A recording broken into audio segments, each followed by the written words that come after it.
Welcome to another message on the presidents of the United States and how they affected the world and the people here even until this day. I want to read Romans the 13th chapter, a couple of verses from that. Let every person be subject to the governing authorities, for there is no other authority except from God, and those which are established are established by God. Therefore he who resists authority has oppressed the ordinance of God, and they who oppose will receive condemnation upon themselves. Rulers are not a cause for fear for good behavior, but for evil. And do you want to have no fear of authority? Do what is good, and you will have praise from the same. And it goes on down to verse number 7. We won't read any more of that, but what it's saying here is that God set up government. In the days of Noah, God established government. Government is supposed to protect the good people from the bad people, and the people from the government. Now, when governments don't do that, something is drastically wrong. God, even in the days of Noah, established the death penalty for capital crimes. And here we have a president, Grover Cleveland, that actually hung 2 or 3 men himself. He was an executioner when he was sheriff. He's the only president that ever directly executed anybody. Of course, if you want to throw George Bush in, and you want to throw Abraham Lincoln and some of these men that killed hundreds of thousands of people in war because of what they did, but this man actually executed. These men were criminals, and he executed the criminals. He took whatever he did, he took his office very seriously. He didn't want to kill people, by the way, but he thought it was his duty to do that. Stephen Grover Cleveland was born March the 18th, 1837, and he died June the 24th, 1908, when he was 71 years old. He was an American lawyer, a preacher's son, a PK, preacher's kid, and he was the 22nd and 24th President of the United States. He won the election by popular vote for 3 elections. 3. Not 2, but 3. He should have served the second term. There was voter fraud in the second one, and he won the popular vote anyway, but he was awarded to Benjamin Harrison the presidency, even though he had won it. But he took it back. Benjamin Harrison was president for 4 years, and he took it back. Because the people loved him. Because he did a good job. He was an honest man. His honesty was what made him stand out from all the rest of the politicians in his day. Look at some of the scoundrels that were there. James Arthur. These people tried to reform the politics of this nation after the Civil War. Lincoln set a bad president. There were so much corruption from there on, and it took several presidents to clean it up. And this is one man that cleaned house. He got some real good soap and got with it. In 1881, he was elected mayor of Buffalo, New York, and later governor of New York. He was a leader of the pro-business, what you might call Southern conservative Democrats, who opposed high taxes, and they believed in small government. Now, the Democratic Party today does not do that at all. Like I said, back in the 1800s, the Democrats were the Republicans, and the Republicans were the Democrats, and here we have a conservative. One of the first conservatives now, after the Civil War.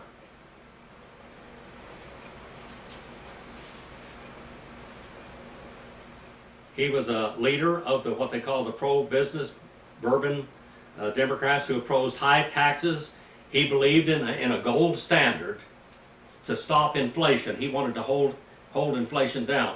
The only problem is that the Jewish people held control of all of the gold. And they would do that all the way up until Franklin Roosevelt's time. And Franklin Roosevelt changed over to the silver standard because they didn't control. He told the Jews of New York, he said, if you don't go along with me, I'll strike new money. We'll have new money. Because he wanted to get the control out of their hands, and the banking, etc. Now we went off on a little bit. He opposed inflation, and he opposed imperialism. He opposed subsidies to businesses and farmers, or even veterans. He believed government should be small and do what government should do immediately. He had a crusade for political reform and fiscal conservatism, and it made him an absolute icon or standard for all American conservatives of his era, of the whole era. He won praise from the common man. He was a common middle-class man that made some real good decisions. His praise for honesty, self-reliance, and integrity, and commitment to principles thereof. He fought political corruption, patronage, and bossism. He was a reformer. Now there was a like-minded wing of the Republican Party called the Mugwumps. They were not, they didn't want to line up with what they call the radical Republicans. The radical Republicans had absolutely made a mess of the South. Abraham Lincoln, in his inaugural address, declared war on the South. He said, you don't pay your taxes, you don't stay in the Union, I will invade the South. And he did.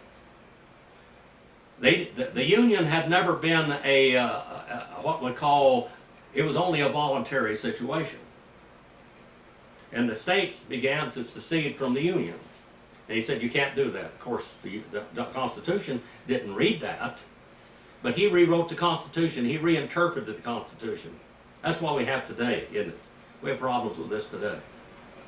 The Constitution was fine, but they reinterpreted the Constitution. The Mugwumps bolted the Republican Party and went into the conservative Democrats, and they voted for Grover Cleveland.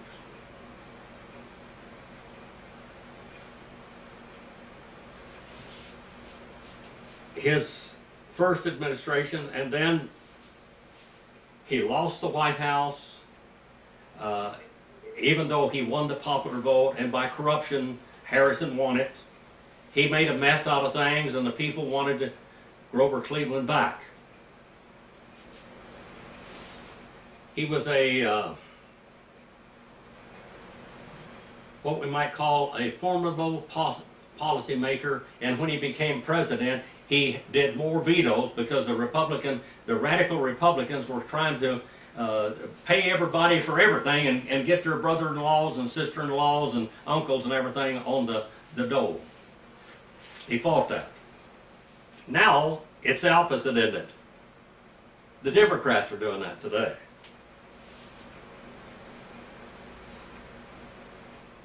He interceded in the railroad strike of 1894 to keep the railroads moving.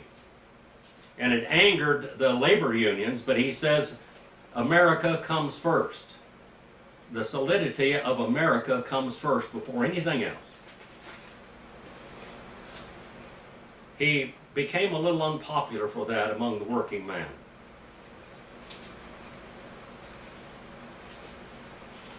His reputation for his good character survived all the troubles even of his second administration. He was the 22nd and the 24th president of the United States. The only president that had gone back to office after he was voted out of office, but we know that he wasn't voted out of office. One writer said of Grover Cleveland, his greatness lies in typical rather than unusual qualities. He had no endowments that thousands of men do not have. He was possessed with honesty, courage, firmness, independence, and common sense. He possessed those things in a degree other than that men do not normally have. By the end of his second term, because he wouldn't help the farmers out, because he wouldn't go on a silver standard or basically inflate the economy with silver money. Of course, silver money is precious metals. We don't have that today. We don't have any precious metals backing anything up. It's just a promise and a lick. That's all.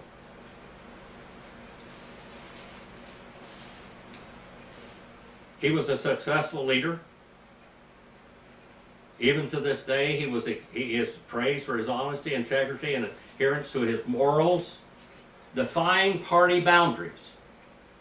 He defied party boundaries. He would not fire any man because he was a Republican when he became president. And he was the first president besides Andrew Johnson. And Andrew Johnson was kind of ushered in because Abraham Lincoln was killed. But Andrew Johnson was fought by a total Republican House and Senate, and he had no chance to do anything. And he'd been handed down as a bad president. They wouldn't let him be president. They called him a dictator.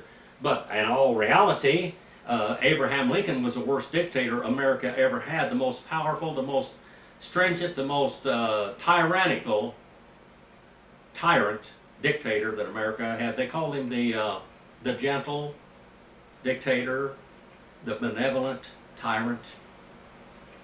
But he totally destroyed America. He tore it apart. 600 to 750,000 men died because of his decisions. And slavery was not the reason for the Civil War. That was a war measure, as Lincoln himself said.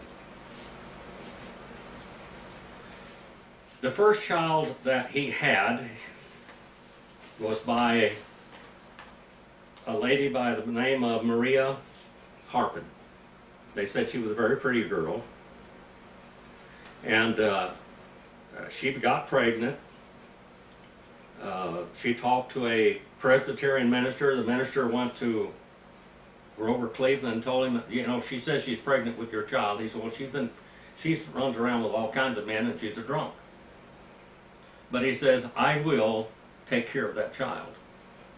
Now, he did. The child's name was Oscar, and Folsom Cleveland. He later changed his name to King. He was raised by one of Cleveland's close friends, a very well-to-do man in a well-to-do family. Basically, he took him away from her mother, put her in an insane asylum, and they decided that she wasn't really insane, so they turned her loose. She tried to get her son back, but she never did.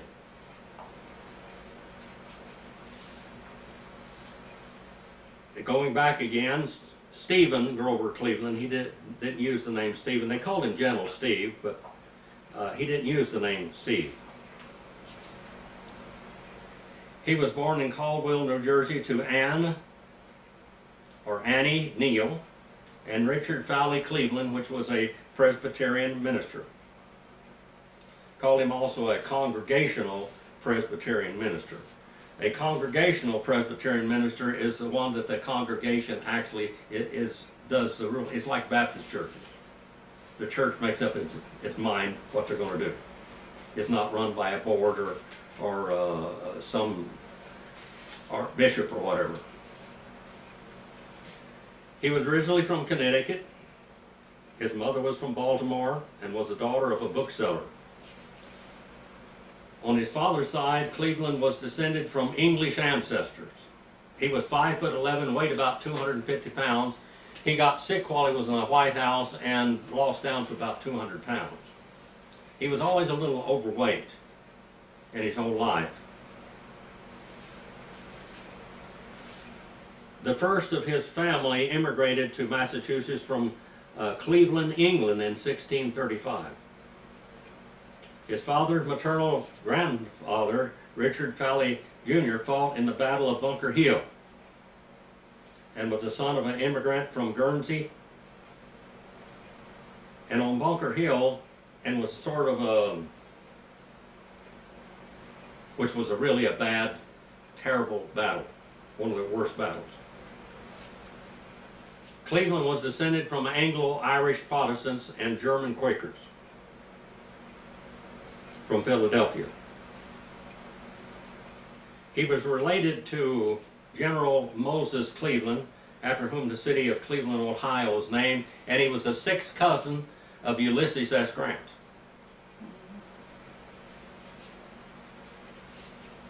He was the fifth of 9 children in his home.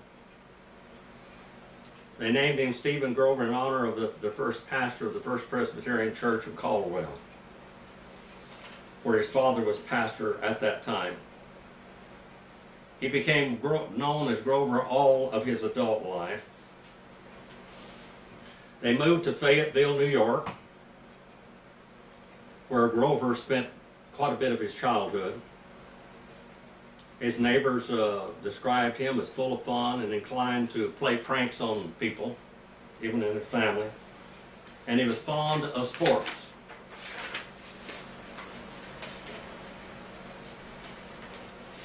His father was a missionary, and missionary work is hard work. I can tell you that right now. Missionary work is hard work. He moved there in 1850 to Clinton, New York, to work as a district secretary for the American Home Mission Society. His income was insufficient for such a large family, and the financial conditions forced him to remove Grover from school. He couldn't go to school, he couldn't afford to send him to school. And place him in a 2-year mercantile apprenticeship at Fayetteville. And you know what that meant? A 2-year mercantile apprenticeship. It means that he was sold as a worker or as a slave for 2 years, only 2 years. Andrew Johnson wanted, after the Civil War, he said, let's let the black people, we got to do something with them, let's go let them sit 1 year at a time in servitude. And the radical Republicans had a wall-eyed flipping fit. What they do? They gave them Indian land and Indian money. They had problems. What to do with it?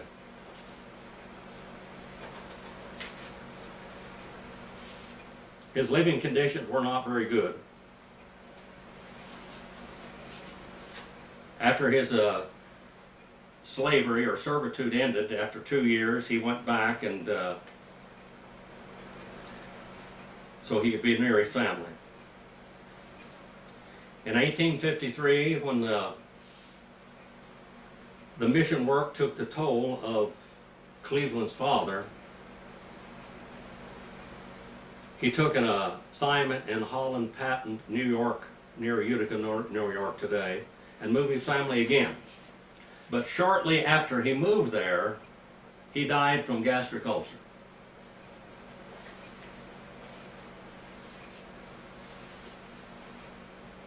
Grover was said to have learned of his father's death from a boy selling newspapers.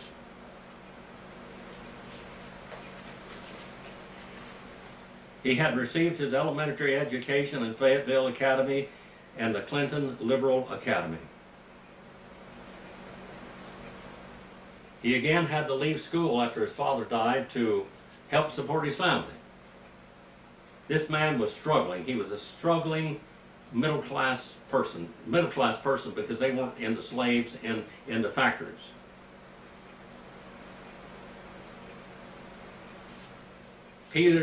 Later, William, his Cleveland's brother, was hired as a teacher in New York Institute for the Blind in New York City.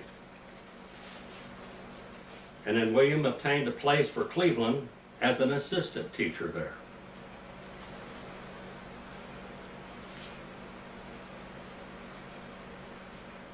He went back home to the Holland Patent at the end of 1854, and an elder in the church wanted him to follow in his father's footsteps, and he wanted him to be a preacher, a minister.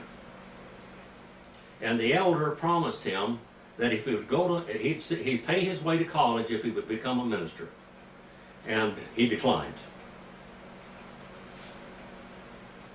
Finally, in 1855, he decided to move a little more west. He stopped in Buffalo, where his uncle Lewis F. Allen gave him a clerical job. He was an important man in Buffalo, and he introduced his nephew to some very influential men, including partners in the law firm Rogers, Bowen, and Rogers. Millard Fillmore, the 13th President of the United States, had previously worked for that partnership. He later took a clerkship for the firm and began to read law. And when you mean read law, you're reading the law books, but we're studying for your bar exam. And he was admitted to the New York bar in 1859 as a lawyer. He worked with the Rogers firm for 3 years before leaving in 1862 to start his own practice. Now, 1862, guess what? We're in the Civil War. In January 1863, he was appointed Assistant District Attorney in Erie County. The American Civil War was raging, and he was called upon to be conscripted or drafted into the Army. And he chose to hire a man by the name of George Beniński, a Polish immigrant, to take his place. And he paid him $150, equivalent to this day probably somewhere around $5,000 or more. By the way, the 32-year-old Polish boy made it through the war alive.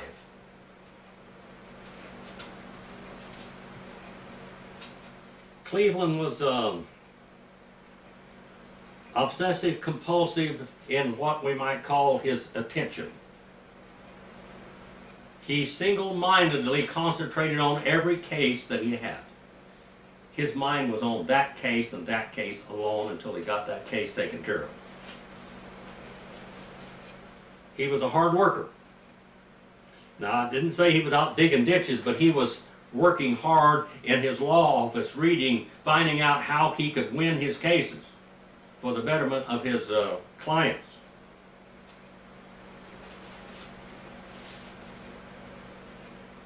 In 1868, Grover attracted some professional attention for his winning defense of a libel suit against the editor of the Buffalo's Commercial Advertiser. He assumed a lifestyle of simplicity, and instead of buying a house, he lived in a boarding house. He devoted his income for the support of his mother and younger sisters.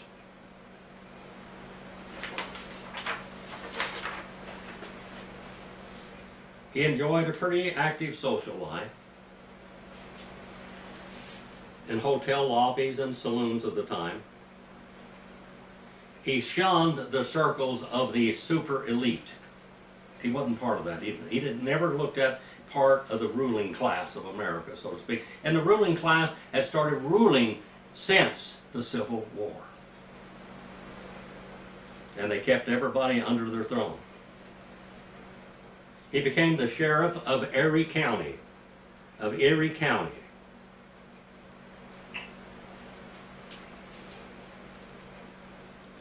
He did not like Abraham Lincoln, and he did not like John C. Fremont. that were not his picks of character. Even though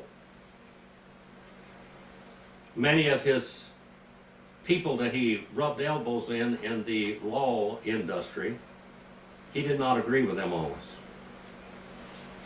He kept quiet about a lot of things and kept a lot of things to himself and just plodded forward.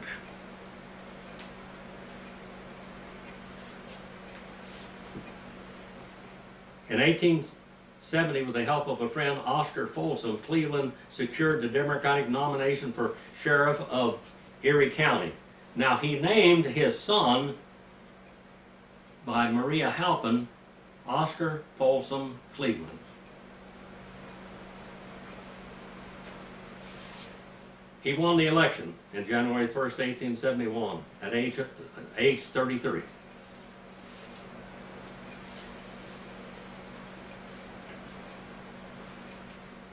It is said that he earned fees that would yield up to $40,000 at that time. That's a lot of money over this 2-year term. His service as a sheriff was unremarkable, but he took his duties very seriously.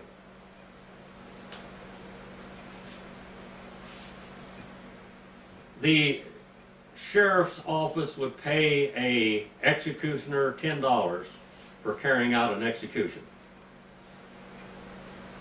And Grover Cleveland believed that if the death penalty had been given and decided upon by the judge and jury, that it ought to be carried out as soon as possible. He ended up in September 6, 1872, when Patrick Morrissey was executed. He had been convicted of murdering his own mother. And he personally carried out the execution.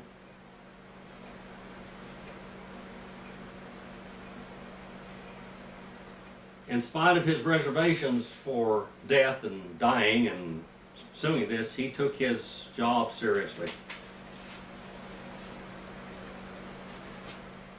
He hanged another murderer by the name of John Gaffney on February the 14th, 1873.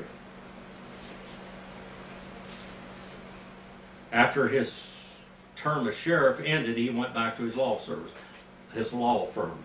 Now, you have to realize that some people went from sheriff to governor, and then, or mayor, and then to governor. Sheriff was a foot into the political ring.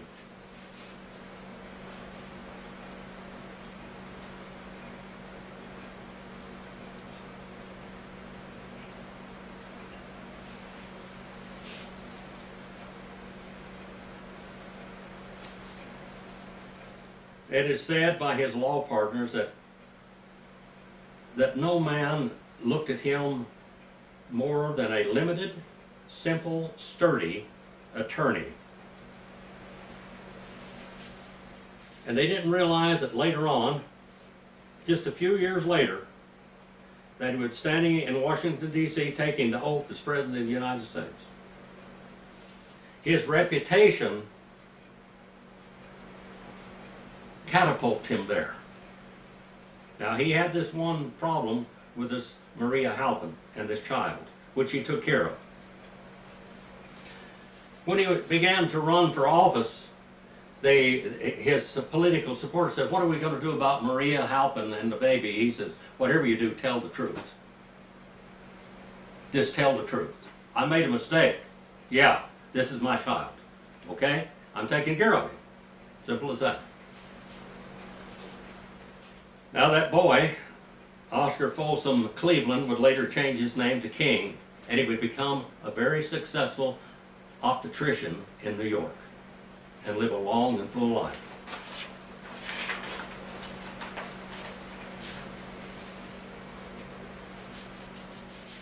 In the 1870s, the municipal government of Buffalo had grown increasingly corrupt, and when they had corruption, they'd always come to one man, Grover Cleveland and say, what should we do about this?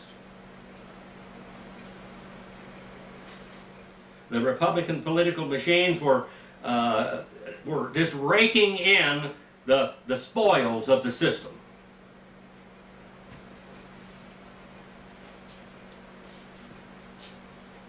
In 1881, the Republicans nominated a slate of political, disreputable machine politicians.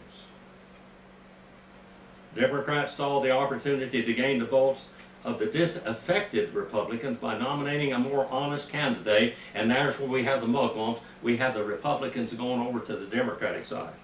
They were the conservative Republicans.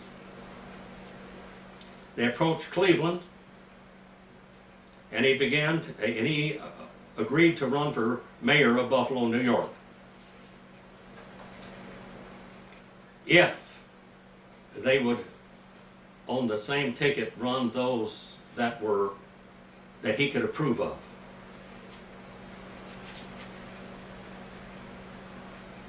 When the more notorious politicians were left off the Democratic ticket, Grover Cleveland accepted the nomination. He said, I don't want to be in there among all of these. I don't want to be among a corrupt Republican. I don't want to be among corrupt Democrats. I want a clean house. I don't want any favors that I have to pay.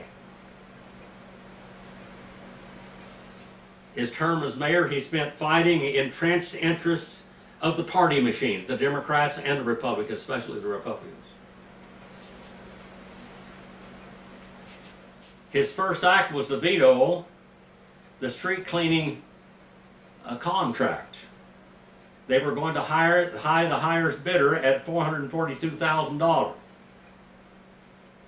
rather than the lowest bidder at $100,000. He vetoed it. And you know what? The common man was really happy about this. He would speak and just say, hey, this guy's corrupt. You want me to give him this bid for $422,000 when I can hire somebody else who does the same job for $100,000 and it's less taxes? That don't sound like a Democrat today, does it?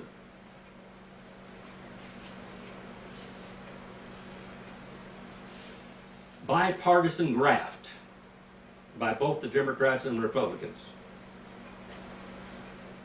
Mayor Grover Cleveland wouldn't have anything to do with it. He wasn't going to squander all the people's hard-paid taxes, and he didn't believe people ought to be pay taxes any more than what was necessary to run the government, and he wasn't going to squander the money when they got it.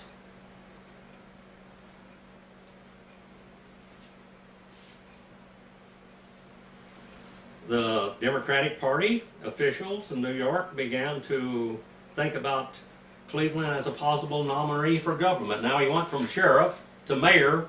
Now he's going to be governor. Oh, there weren't very many good people to pick from back then. It's kind of like today. Very few good politicians out there. There's 100 bad ones to one good one.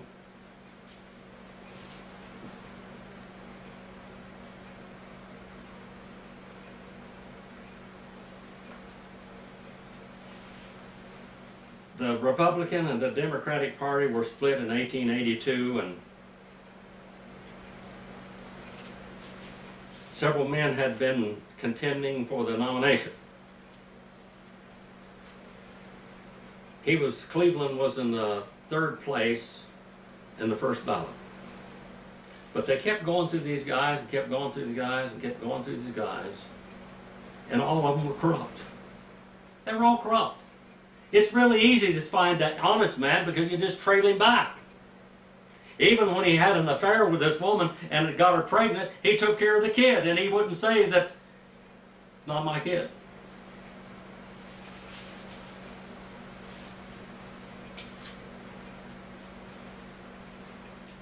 He won the election as governor of New York at the highest margin that had been ever known at that time. People got to vote. They voted for him. The people voted for him. He brought to his position the idea of no needless spending.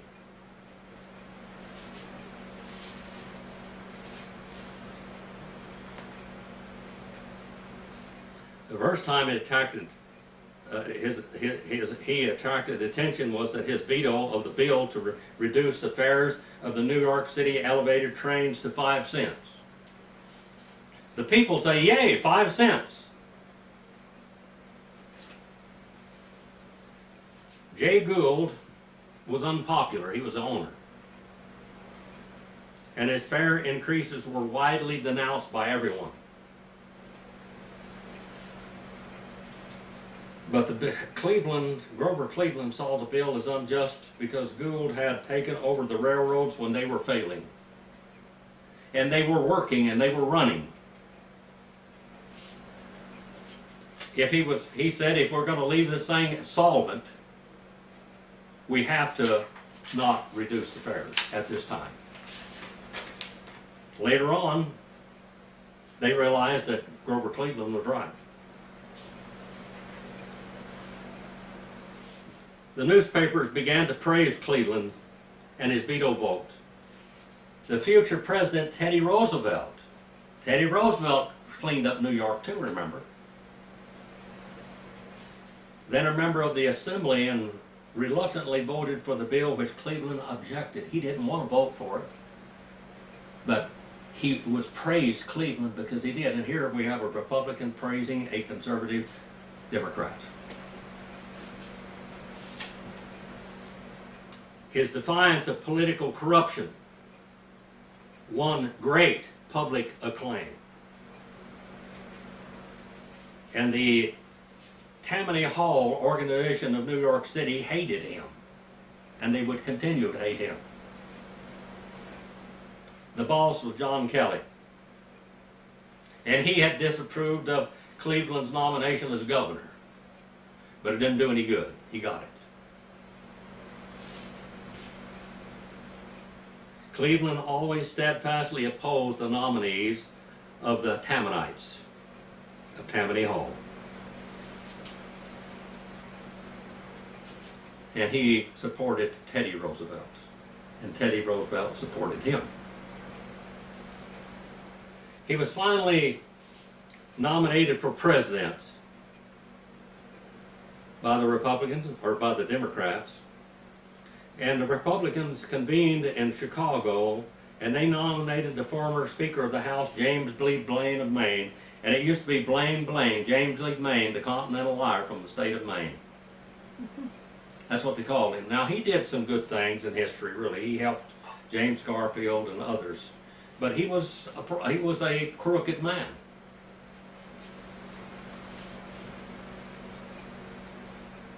Blaine's nomination alienated many of the Republicans because they knew they didn't like him.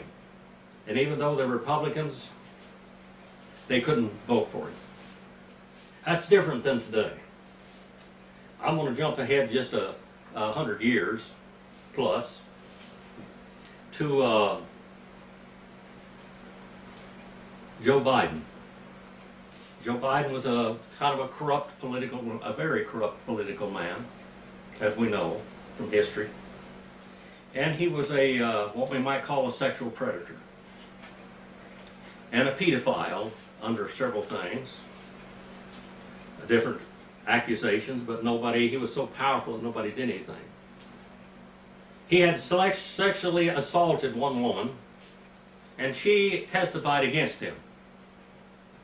But they asked her and her friend that stood beside her, because she saw it happen, and they were asked, are you going to vote for Biden?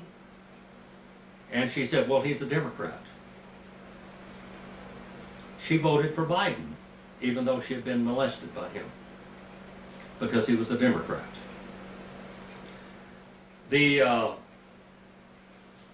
At this period of time, these conservative Republicans weren't like that. They didn't want the corruption in there with James D. Blaine. James D. Blaine, the Continental Liar from the state of Maine. They couldn't stomach that. They didn't want him for president. Now, he ran for president several times.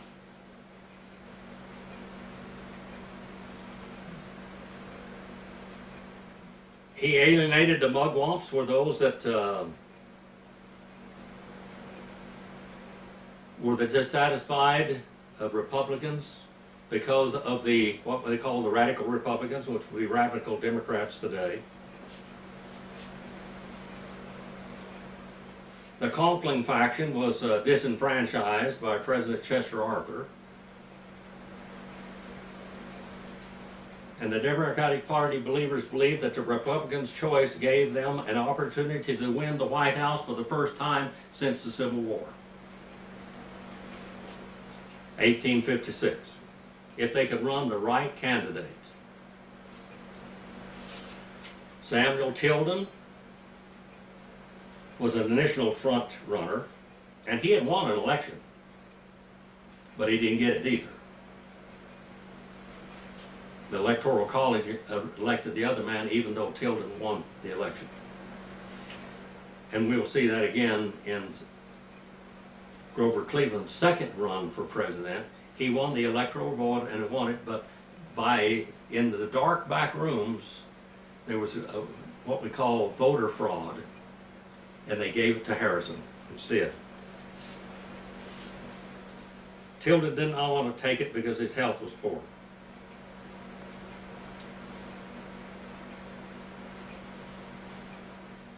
Anyway, in the end,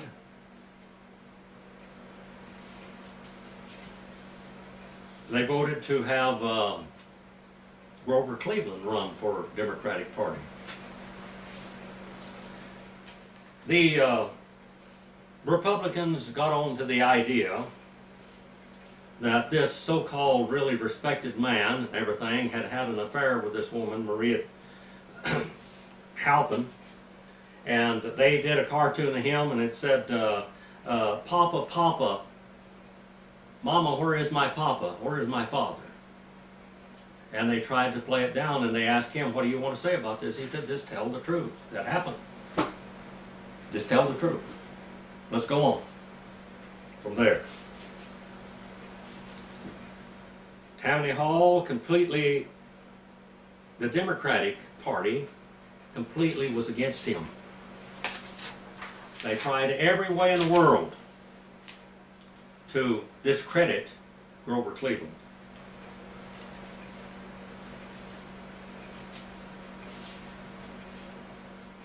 Blaine, James B. Blaine, over a span of years, had been involved in several questionable deals.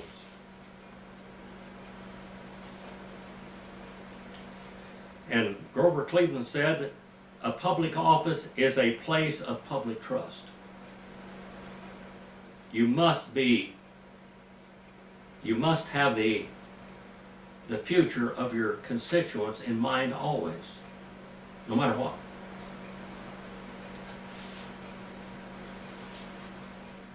He finally won it. There was a deal about James G. Blaine, though.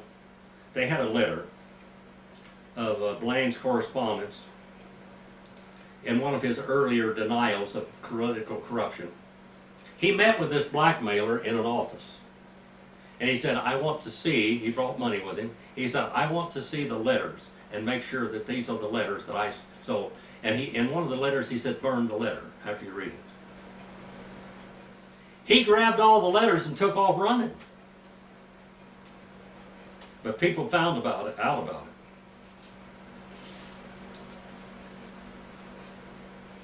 And all of this, it said, Ma, where's my pa? What are we going to do about this, Grover? And he says, above all, tell the truth.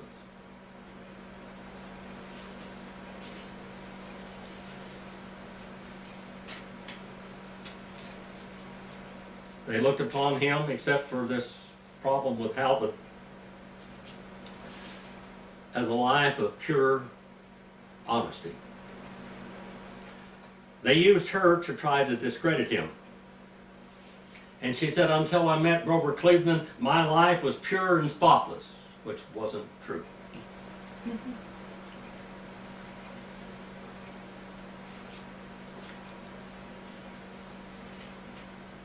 The Tammany Democrats, and a lot of them were Irish,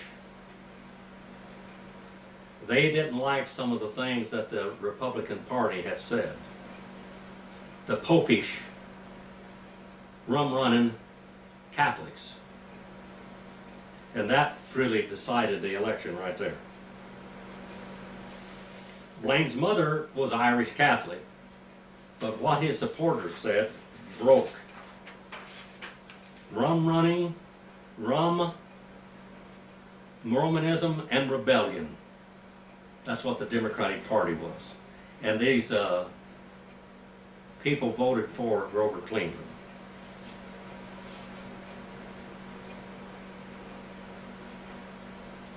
His electoral college was 219 to 182. After he was elected, they were saying, Ma, where's my pa? Gone to the White House, ha ha ha. He was faced with the task of filling government jobs. Usually when the Republicans took over, they fired all the Democrats and they put them all Republicans in there. That was what they called the spoil system. That's what they call the wages of war. When you won the war, you could do whatever you wanted to. Instead, Grover Cleveland said, if there's a Republican doing his job and is qualified to do the job, he's going to stay doing that job. And then the Democrats didn't like that because he wasn't going to go just fill every post with them. Not only did he do that, but he began to reduce all the federal jobs because he said these people just sitting back here doing nothing. The people in America are paying taxes for people to do nothing. He said, I won't have it. I won't have anything to do with it. He reformed other parts of the government. The railroad, what we might call the upper crust top feeders and the bottom feeders. What we call corporate welfare. He began to slice all of the graft. He signed an act in 1877, or 1887 that is, the Interstate Commerce Commission. And he and the Secretary of the Navy, William C. Whitney, undertook to modernize the Navy and canceled construction contracts that resulted in a much inferior ships. He said, let's don't build these rust buckets, let's build ships. America may have to go to war, and we have to have a Navy. We have to have a good Navy. He took 81 million acres from the railroads. He took 81 million acres that the Republicans had given to the railroads and confiscated it. That's what caused the Civil War to begin with, and that's what caused all the rebellion after the Civil War, was the railroads taking people's property. Well, he took it back. Their lands were forfeited.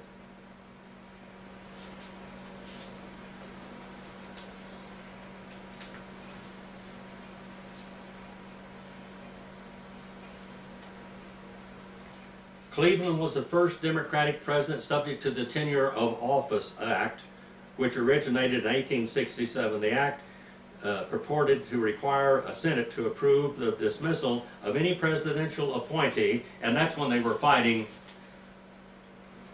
with Abraham Lincoln's successor. They tried to impeach him.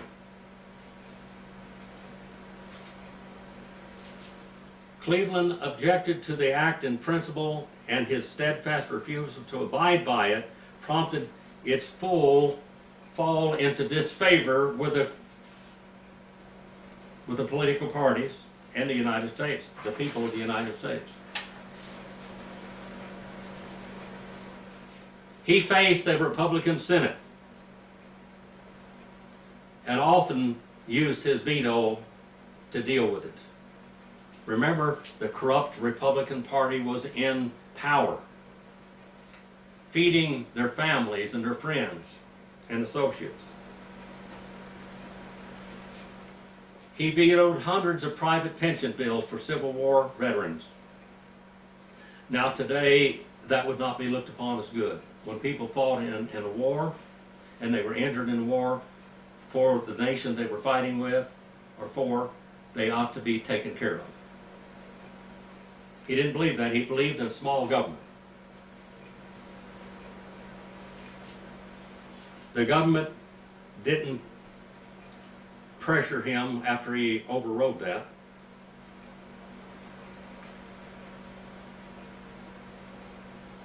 When Congress was pressured by the Grand Army of the Republic, passed a bill granting pensions for disabilities not called by military service, Leland also vetoed that.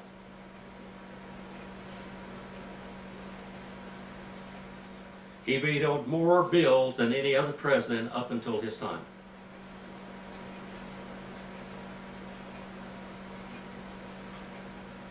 Congress had appropriated $100,000 to purchase seed and grain for farmers that had been hit by the drought and bad weather.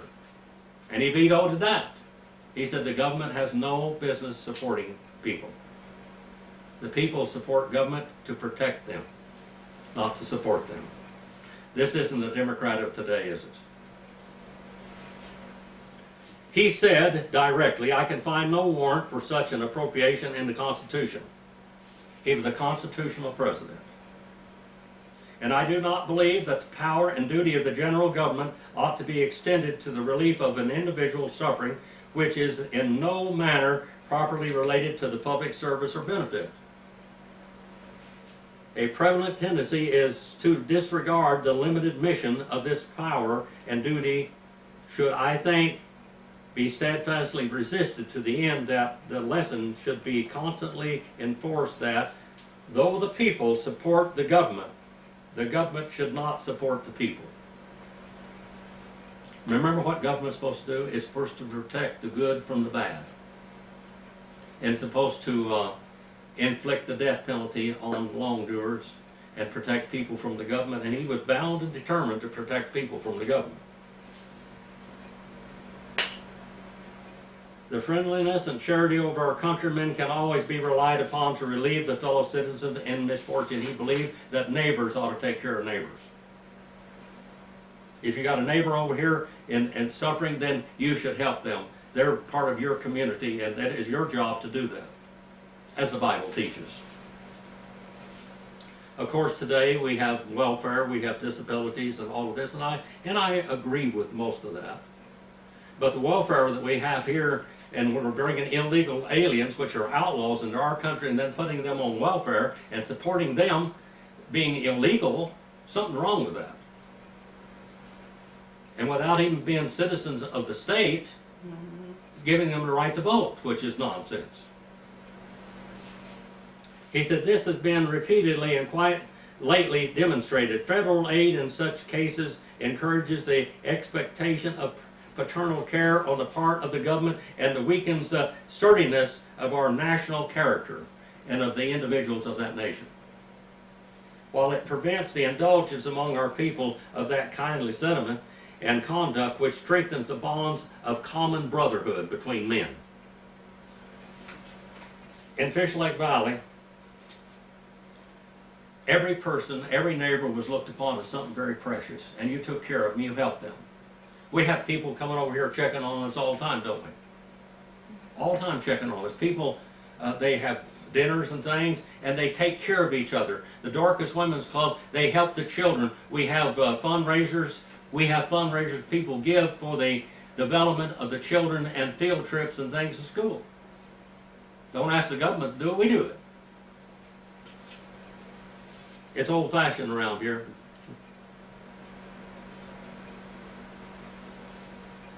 One of the most horrible, volatile currency issues back then was, America was demanded, foreign nations demanded us to pay our debts in gold. And we were losing gold. And every dollar was backed by a gold dollar. Every paper dollar was backed by a gold dollar. Now silver is much less expensive or valuable than gold. And so they had started printing or coining silver. Dimes and quarters, half dollars and silver dollars. And they were doing this indiscriminately. And it was inflating the economy with silver instead of gold. And he fought it hard. He fought it hard. Later on, we realized now we don't have silver and we don't have gold. We had a gold standard, and then we had a silver standard, and we have no standard now. They can do to us whatever they wish.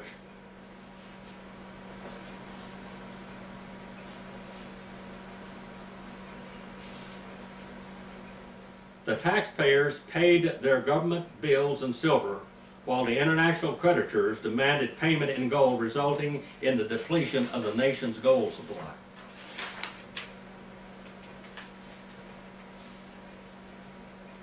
Grover Cleveland stood for a gold standard. He believed if they went to the silver standard or coined a lot of silver money, that it would inflate and we'd have inflation. He believed that the tariffs that caused the Civil War ought to be reduced. Greatly reduced. That's what caused the Civil War. Abraham Lincoln, in his inaugural address, he said, if the South tries to secede the Union or cease to pay its taxes and tariffs, I will invade them, and I will bring war to them. And the South said, we will pay you for every military base, everything else, just leave us alone. We believe in free trade. The so-called protected tariff. Cleveland's third annual address to Congress, he said this: when we consider the theory of our institutions and guarantees to every citizen the full enjoyment of the fruits of his industry and enterprise, with only such deduction as may be his share toward the careful and economical maintenance of his government. The very careful economical maintenance of his government which protects him. It is plain that the exaction of more than this is indefensible, extortion and culpable betrayal of American fairness and justice. The public treasurer, which should only exist as a conduit conveying the people's tribute to its legitimate objects of expenditure, becomes a hoarding place for money needlessly withdrawn from trade and people's use, thus crippling our national energies, suspending our country's development, preventing investment in a productive enterprise, and threatening financial disturbance, and inviting schemes of public plunder. The tariff is what caused the Civil War. Slavery was a war measure, as Abraham Lincoln said. He had to have an excuse for killing 700,000 people. Cleveland was a non-interventionist.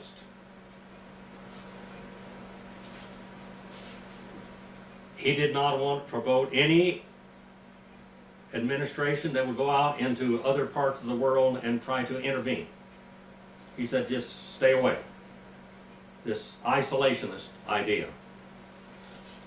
Now, in all reality, I think that he was wrong in that. We know that today. He stood off Puerto Rico and Hawaii as Hawaii wanted to become a state. He sent people there to investigate that, and they came back and said the people don't want to become a state, even though the politicians said they did. So he voted it down, which we know now that it should have been a state. It finally became a state, didn't it? Cleveland's military policy from 1885 to 1889 was founded on the emphasis of self-defense and modernization. He recommended a massive $127 million construction program. 29 harbors and river estuaries to include new breech clothing, rifled guns, that's cannons, and mortars and naval minefields. They were called the Endicott Board and Endicott Program. They were implemented still in implementation until about 1910. 27 locations were defended by over 70 forts. Many of the weapons had remained in use until they were replaced with more modern weapons.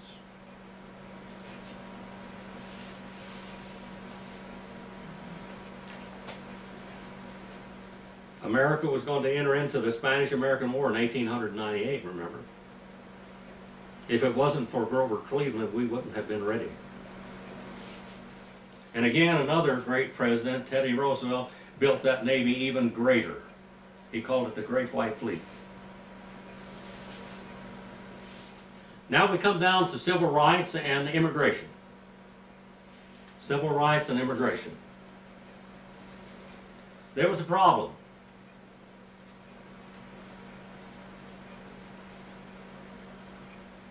Grover Cleveland condemned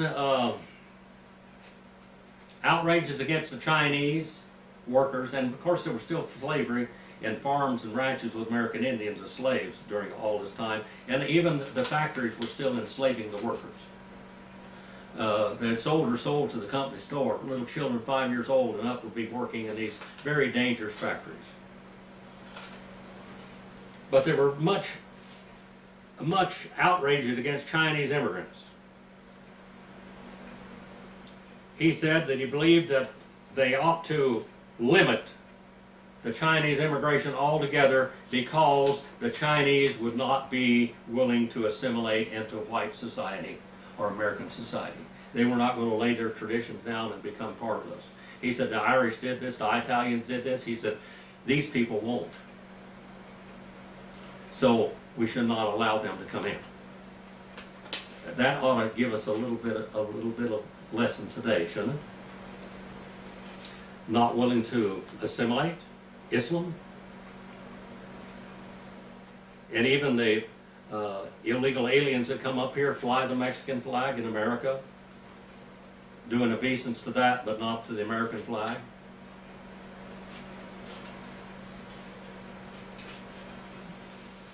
He said that if Chinese immigrant went back to China, they shouldn't be able to return to America. Just let them stay there. We don't want any more of this problem.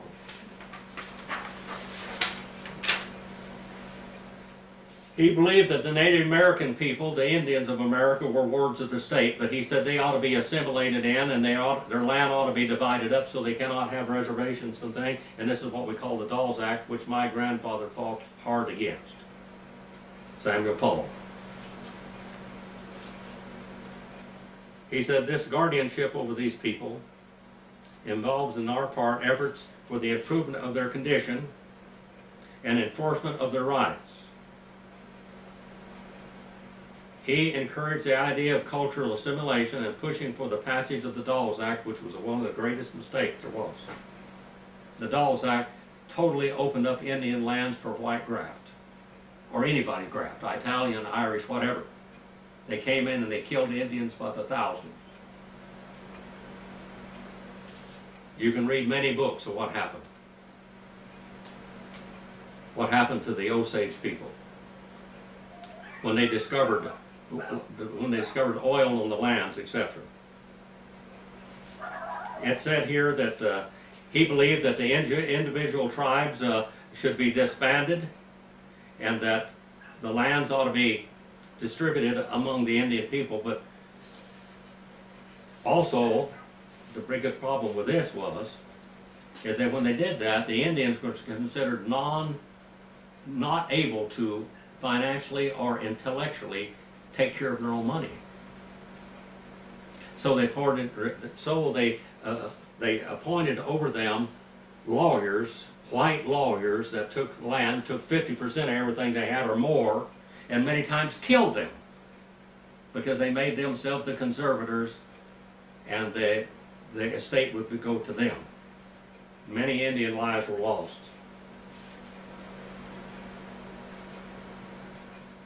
He did send the settlers out of the, in 1885, President Arthur had opened up Dakota Territory to white settlement by an executive order. Tens of thousands of settlers gathered at the border of these lands is what they call the land rushes, to take possession of the land that wasn't theirs. Cleveland believed that Arthur's order was in violation of all the treaties with the tribes and rescinded the act on April the 17th of that year, ordering the settlers out of that territory. Again, he was trying to be honest, but he did not see all the loopholes. He sent 18 companies of army troops to enforce the treaties in order. My throat isn't what it was.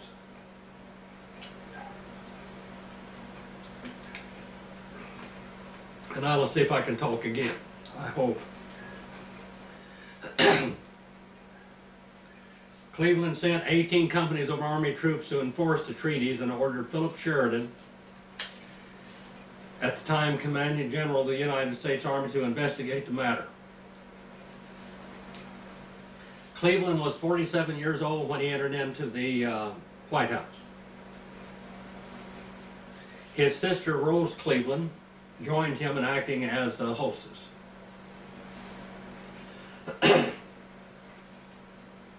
Like James Buchanan had. James Buchanan and Grover Cleveland were bachelors, except Grover Cleveland didn't want to remain as a bachelor. In 1885, the daughter of Cleveland's friend Oscar Folsom, whom he named this child after, Oscar Folsom Cleveland, remember, his son, visited him in Washington. This girl was young.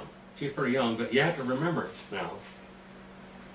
Smith Paul, my great-great-great-grandfather, married a girl 16 years old, and he was in his 60s. But he took good care of her. They had 6 kids. Now she was his ward, this girl was, his business partner. Oscar Folsom died, and he took care and her as his ward.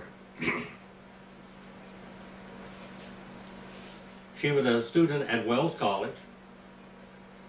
When she returned to school, President Cleveland received her mother's permission to correspond with her, honorably, even though she was much half his age. But this was normal back then.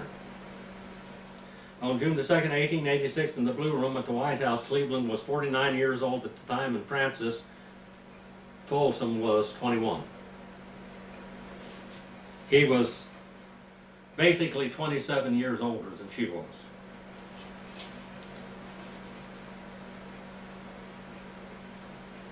He was the second president to be wed while he was in office, but he was the only president that was ever wed in the White House, in the Blue Room.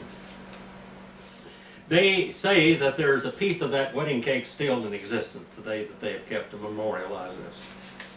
This young girl, this young lady, would win the hearts of the American people.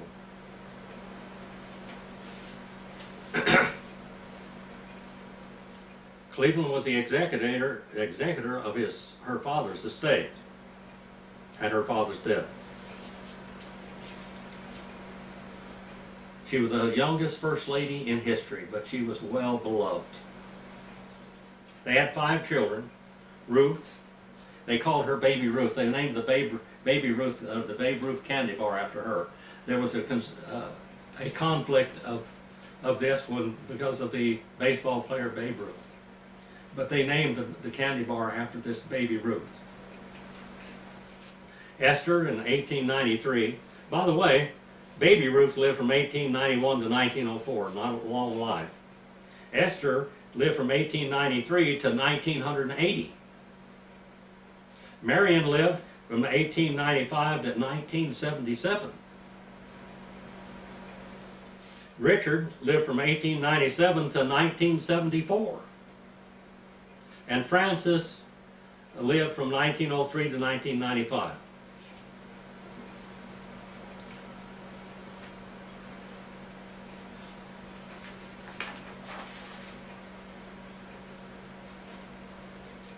He also claimed paternity of Oscar Folsom Cleveland. Now, Oscar would later change his name to King, and he would become, as I said before, a renowned obstetrician in New York and was a great asset to the women of that area because he took good care of women and delivered many babies.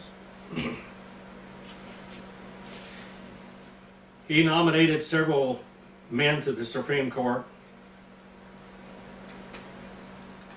And then in 1888, he had to return to private life for a while, but what he wanted to do was just be with his children. So he did. He had a law office and everything, but he just sat back and was with his children.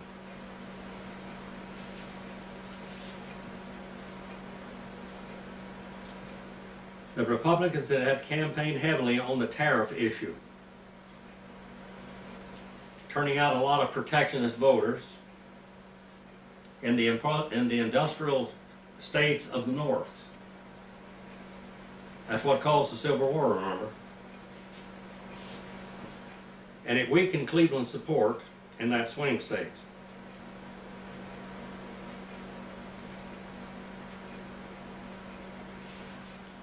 A letter from the British ambassador supporting Cleveland caused a scandal that cost Cleveland the votes in New York. A British ambassador wrote a letter to support Cleveland, and the Irish got mad because they hated the English. And so they wouldn't vote for him. The Irish, really, there was a lot of political contention in America over the Irish immigrants. He lost the election, but he won the election. Grover Cleveland won the popular vote of the election, but in backrooms and voter corruption, they gave it to Benjamin Harrison. As Frances Cleveland left the White House, she told a staff member, "Now, Jerry, I want you to take good care of all that furniture and ornaments in this house, or I want to find everything just as it is now when we come back again."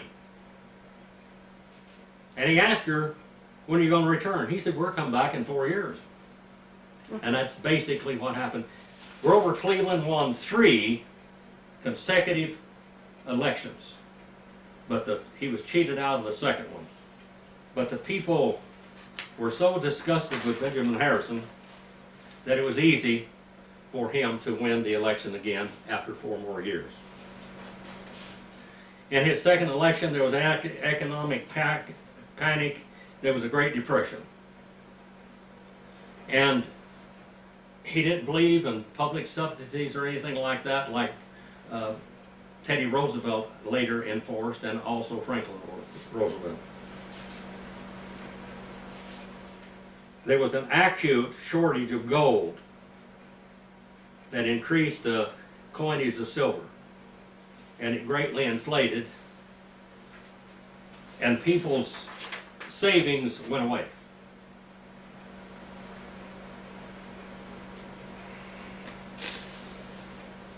He reversed the Benjamin Harrison's administration on the silver policy, but he believed, Grover Cleveland believed, that if you left the economy alone, even though it's falling around, and kept a solid foundation to it, the gold standard, that it would finally work itself out in the end. And still, he began to fight the great trust of America. And we know, remember the Sherman Antitrust Act? This is before that. Teddy Roosevelt would put that in.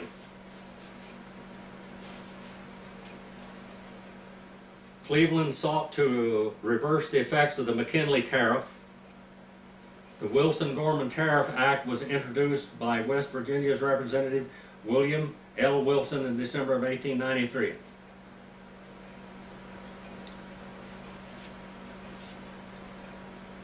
After much debate, the bill was passed by the House by a considerable margin. The bill proposed a moderate downward revision in the tariff, especially in raw materials. The shortfall in revenue was to be made up by income tax of 2% on income above $4,000, which was the rich people. $4,000 then would be like $115,000 today or so, or $150,000.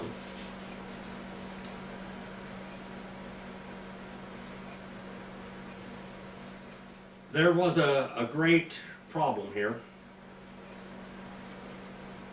The bill passed the Senate with more than 600 amendments. 600 amendments. 600 amendments.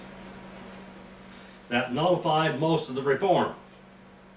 People still wanted to keep their crooked little fingers in the pot. The Sugar Trust, in particular, nullified most of the reforms. They lobbied for changes that favored at the expense of the consumer. Cleveland was outraged with the final bill and denounced it as a disgraceful product of the control of Senate by trust and business interests. That's what we call lobbyists today. I believe it ought to be totally illegal to be a lobbyist. This is corruption. Even though he believed it was an improvement over the McKinley tariff and he allowed it to become law without his signature, he would not sign the bill.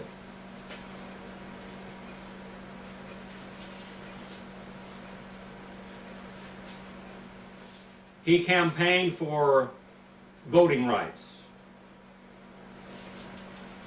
even though he had no way to, the citizens being given the right to vote. We're not talking about illegal aliens or anything else, but citizens ought to have the right to vote. And you have to realize that a lot of times people didn't have the right to vote if they didn't have property. They had to have property to have a right to vote. He wanted the federal government to oversee the election process from registration to the certification of returns, because he had been cheated out of his second administration because of political corruption.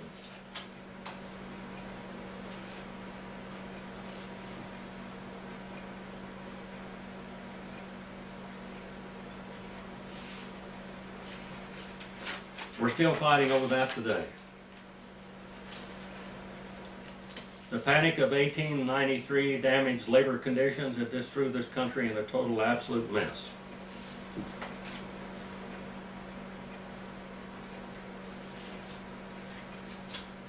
The government, or the great business, was lowering the wages of all the workers.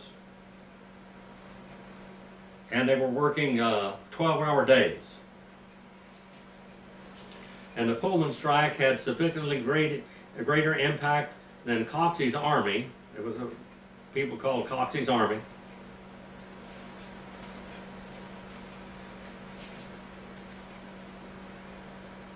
Coxey's Army rode up as a way to complain about bad wages, bad working conditions, and it was basically overrun. The Pullman strike had a greater impact than Coxey's Army. The strike began against the Pullman Company over low wages and 12-hour workdays and sympathy strikes, led by American Railway Union. Eugene Debs soon followed. By 1894, 125,000 railroad workers were on strike, paralyzing the nation's commerce. This is terrible, because we're already in a depression. Now commerce is paralyzed. Because the railroads carried the mail, and because several of the affected lines were federal receiverships, Cleveland believed that federal solution was appropriate, and he obtained an injunction in federal court, and when the strikers refused to obey it, he sent federal troops into Chicago and 20 other rail centers. If it takes an entire army and the Navy of the United States government to deliver a postcard to Chicago, he proclaimed, that card will be delivered. He believed that the nation commerce ought to be protected. We know that Teddy Roosevelt and Franklin Roosevelt later greatly improved the protection of this.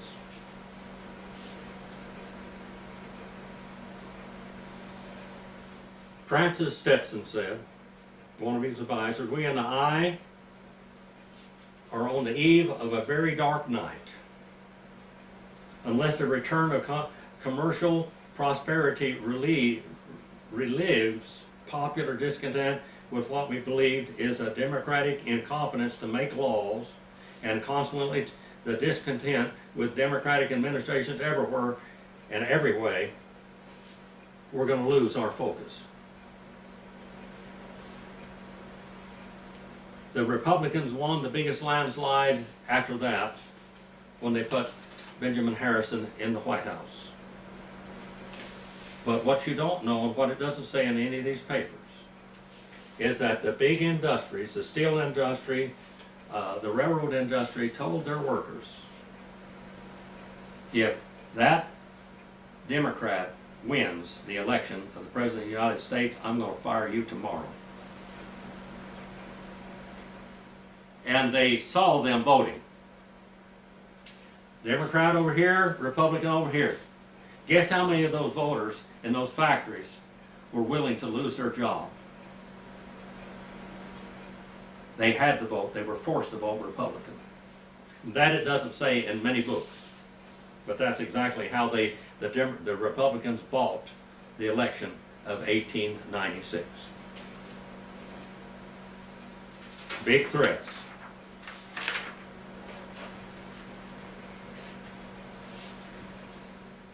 He would not annex Hawaii, and later on, though he did, he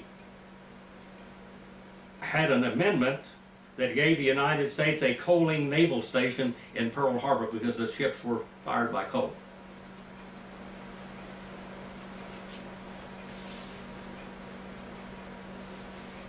His military policy from 1893 to 1897 was committed to military modernization. He also adopted the Craig Jorgensen rifle, the 30-40 Craig. Later would become something like a 30-06. He would have the first bolt-action repeating rifles. He would build torpedo boats. And he would build ironclad battleships.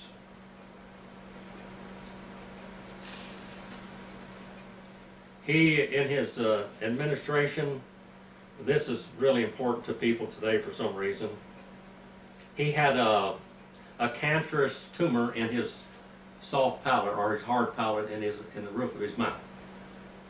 He thought that if the American people knew that he was sick in office, that it would be even a more financial crisis in America.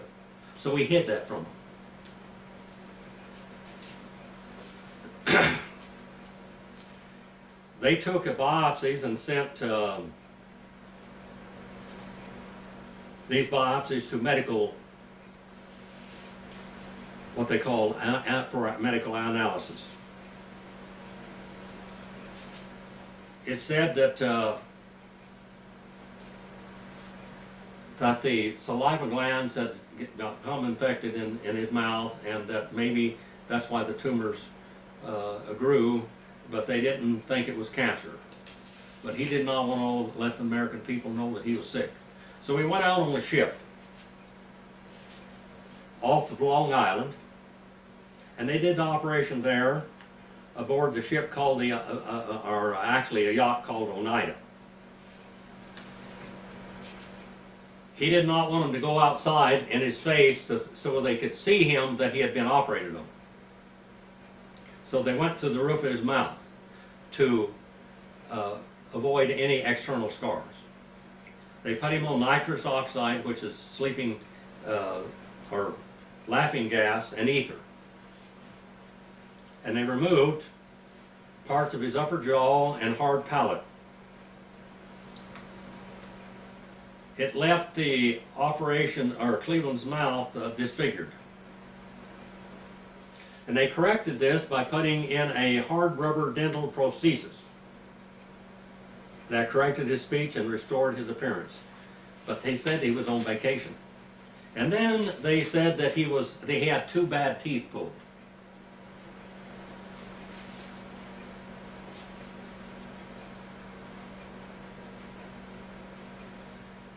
They later wrote that that it wasn't really benign, but it was cancerous, but it was a very slow-growing cancer. And they diagnosed it as verrucous carcinoma, a low-grade epithelial cancer with low potential for mastocytosis.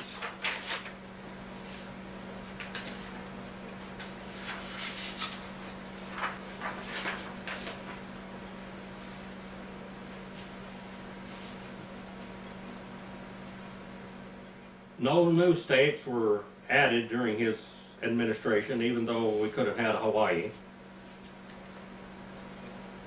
But before he left office, the Enabling Act of 1889 authorized North and South Dakota, Montana, and Washington to form state governments and to gain admission to the Union. He said it was necessary for these to become states. All four became officially states in November of 1889, during the first year of Benjamin Harrison's administration, but it was Grover Cleveland that initiated it.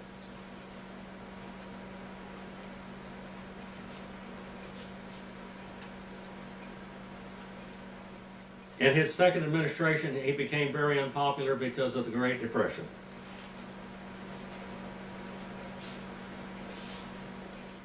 They asked him about women's suffrage. You know what women's suffrage is, girls? That means women's right to vote. Mm-hmm. And he didn't believe in that. He didn't believe in the Temperance Act either. He says women's suffrage movement should be sensible and responsible women do not want to vote. Sensible and responsible women should not want to vote. He said the relative positions to be assumed by men and women in working out of our civilization were assigned long ago by a higher intelligence. That didn't make him very popular with women. They later on wanted him to, in 1906, to run for Senate of the United States Senate of New Jersey. He didn't want it. He enjoyed his retirement. In 1908, he had, after a series of serious illnesses, he suffered a heart attack and died on June the 24th at the age of 71 years old. And the last words that he ever spoke, he said, "I have tried hard to do that which is right. I have tried hard all my life to do that which is right." And I believe that he did his best. There are many places named after him. He was buried in the Princeton Cemetery at the Nassau Presbyterian Church.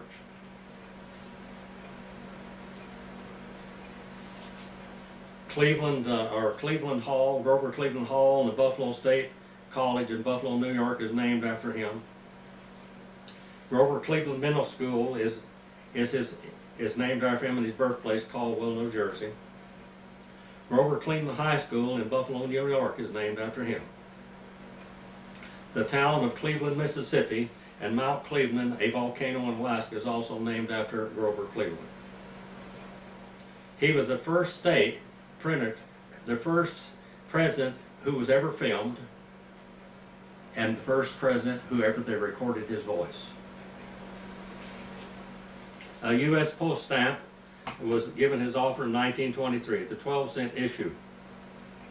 And it was accompanied by a 13-cent issue. And also, Cleveland's portrait is on the $1,000 bill of a series 1928 and series 1934.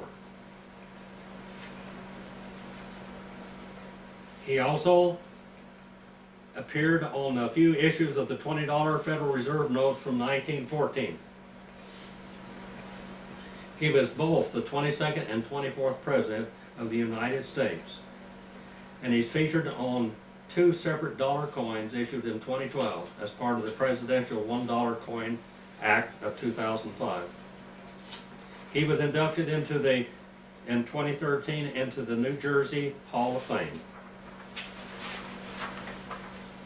Grover Cleveland was an honest man that tried to do the best that he could for the country.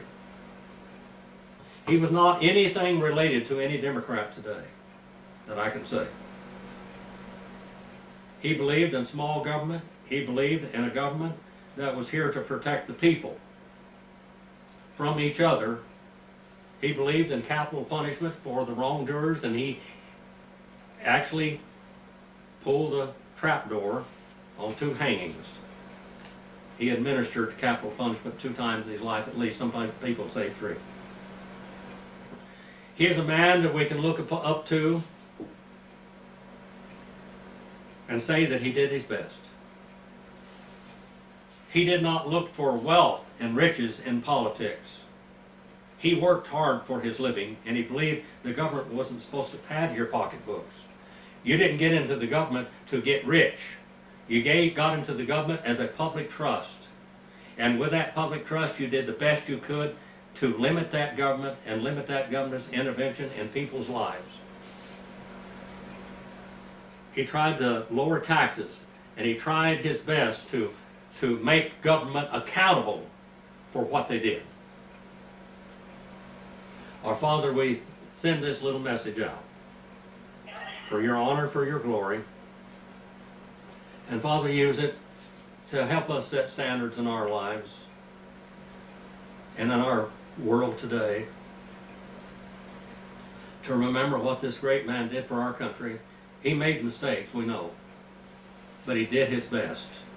It was not with the corruption that he made the mistakes. It was just judgment that he couldn't see far enough ahead. Father, please forgive me where I failed you.